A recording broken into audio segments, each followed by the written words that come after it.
Class 9th गणित मंजरी chapter 2 exercise 2.3। अगर ये एक्सरसाइज आपको टफ लग रही है तो वीडियो एंड तक देखना, इजी लगने लग जाएगी। फर्स्ट क्वेश्चन है आपका, a student has 500 in her saving bank. एक बच्चा है जिसके पास 500 रुपये हैं उसके सेविंग बैंक में और वो 150 रुपये हर मंथ पॉकेट मनी मिलती है उसको। तो उसने कहा इसकी लीनियर इक्वेशन बनाओ और मंथ के एंड में बताओ उस पर कितने रुपये होंगे, हर एक मंथ के बाद में कितने रुपये होंगे उस पर। तो लिख देंगे आफ्टर 1 मंथ। अगर फर्स्ट मंथ की बात करें तो 500 प्लस 1 इंटू 150 इक्वल टू कितना आ जाएगा आपको सोल्व करना, 650 rupees. Second month 500 plus 2 into, यानी कि एक मंथ में 150 तो दो मंथ में कितने हो जाएंगे 300। तो 500 प्लस 300 तो इक्वल टू हो जाएंगे हमारे कितने, आपके 800 rupees. Next third month 500 plus 3 into का 150 तो ये हो जाएगा सोल्व करने पे आपका कितना 950। तो इसी तरीके से अगर n मंथ की बात करें हम, n मंथ जो इसने लीनियर इक्वेशन बनाने के लिए बोला, अगर n मंथ की बात करें तो 500 प्लस मंथ कितने n इंटू 150 ये हो जाएगी आपकी टोटल अमाउंट, यानी कि an लिख सकते हैं इसको। तो हमारे पास जो एक्सप्रेशन होगी an इक्वल टू 500 और जो ये लिखा है हमारा ये वेरिएबल, तो इसको हम एंड में लिखते हैं 150n, यानी कि अपने न्यूमेरिकल वैल्यू के पीछे। तो इस तरीके से हमारी ये पहली इक्वेशन बन जाएगी। क्वेश्चन नंबर 2 है आपका, एक रैली है जिसमें 120 मेंबर हैं और 9 मेंबर ड्रॉप हो जाते हैं, यानी कि निकल जाते हैं उसमें से, ग्रुप में से, आफ्टर एवरी आर। तो हर एक आर में 9 मेंबर निकल रहे हैं। तो बताइए कि उसकी एक्सप्रेशन क्या होगी और मेंबर किस तरह से दिखाई देंगे। After 1 r equal to 120 minus 9 equal to 11। फिर 2 आर, वही सेम पुराने क्वेश्चन की तरह पैटर्न, 120 माइनस 2 इंटू 9 तो कितने हो जाएंगे आपके 102। 3 आर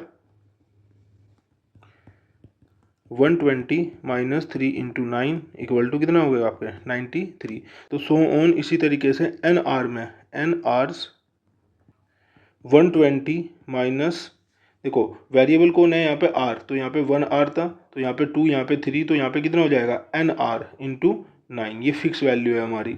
तो इक्वल टू क्या हो जाएगा हमारे, इतने मेंबर ड्रॉप हो जाएंगे तो मेंबर को एम एन लिख सकते हैं।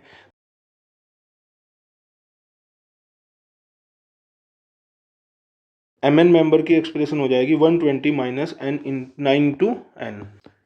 नेक्स्ट क्वेश्चन, यहाँ पे एक गिवन है आपको, यहाँ पे लेंथ गिवन है एक रेक्टेंगल की, ये लेंथ गिवन है 13, लेकिन जो विड्थ है वो वेरी कर रही है, कभी 12 है, कभी 10 है और कभी 8 है। तो लीनियर पैटर्न में रिप्रेजेंट करना और ये क्या होगा इसका एरिया वो बताना है। तो first question, area equal to क्या होता है आपको एल इंटू बी रेक्टेंगल का, तो एरिया क्या हो जाएगा आपका 13 इंटू 12 फर्स्ट केस में, तो आपका हो जाएगा 156 सेंटीमीटर स्क्वायर। नेक्स्ट केस में आपका जो एरिया होगा 113 into 10 equal to 130 centimetre square. Next क्या होगा आपका 13 into 8 equal to 104 centimetre square. पूछा है कि आप इसकी लीनियर इक्वेशन बनाओ, तो एरिया इक्वल टू 13 फिक्स है और वेरी कौन कर रहा है बिट, तो बी, तो ये हो जाएगी इसकी लीनियर इक्वेशन। नेक्स्ट क्वेश्चन है यहाँ पे वॉल्यूम के रिलेटेड, तो यहाँ पे वॉल्यूम का फॉर्मूला क्या होता है क्यूब के, L into B into H, length breadth और हाइट की मल्टीप्लिकेशन होता है। तो फर्स्ट क्वेश्चन बोल रहा है यहाँ पे आपको, यहाँ पे देखो एल वॉल्यूम फर्स्ट केस में, एल भी सेम है आपका और एल भी सेम है, बी भी सेम है, वेरी क्या कर रहा है एच, एच पहले केस में कितना है 5, तो 5 तो कितना हो जाएगा 385 centimetre cube. Second volume 7 into 11 into 9 equal to 693 centimetre cube. Next 7 into 11 into 13 equal to 1001 centimetre cube.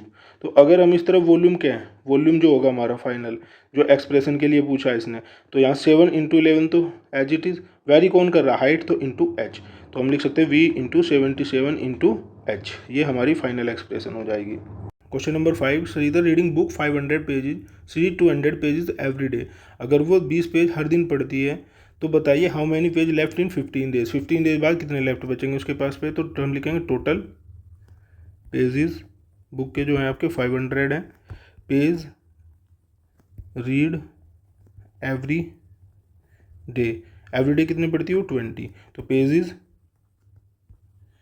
Read in 15 days, तो 15 डेज में कितने होंगे 20 इंटू का 15 इक्वल टू 300।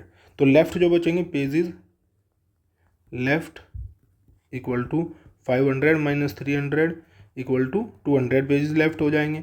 तो 200 पेजेस बचेंगे, लिख देंगे 200 पेजेस विल बी लेफ्ट। इसके एक्सप्रेशन बनाओ, तो p n equal to number of pages 500 minus 20 into n, यानी कि 20 इंटू एन, यानी कि एक दिन में कितने पेज पढ़ती हो 20, और एन क्या है यहाँ पे डेज, एन क्या है हमारा यहाँ पे नंबर ऑफ डेज है ये। तो इस तरह इसकी एक्सप्रेशन हो जाएगी।